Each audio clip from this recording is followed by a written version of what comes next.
In the worst case scenario, you'd get to a point where there's just nobody to pick the fruit. And that has happened in certain parts of the country. Here, the fruit and the vegetables still all get harvested, but maybe not at the prime time. But what's happening is folks kind of are cannibalizing each other's workforces. So someone raises their wages, workers move over to this farm, and it goes back and forth. That's not a healthy situation to have. So at this point in time, farmers are figuring it out, but we're getting really close to that tipping point where farmers have to make some pretty drastic decisions about what they grow or whether or not they're going to be able to stay in business.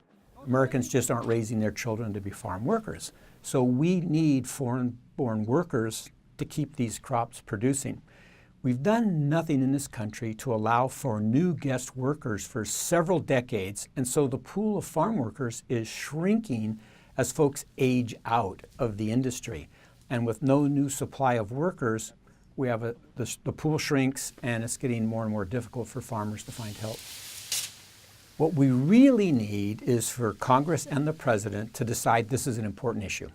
Pay attention to it. We need them to do two things. One, create a visa program so the farm workers we have here now who have skills, are running our farms and doing very good work, can get a visa to remain here and do the work that they're doing.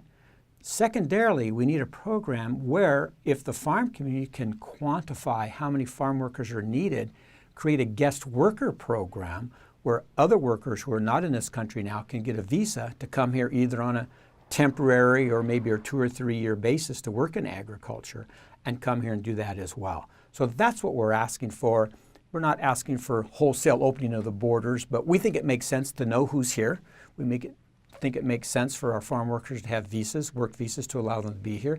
And we wish that in Washington, D.C., they agreed with us.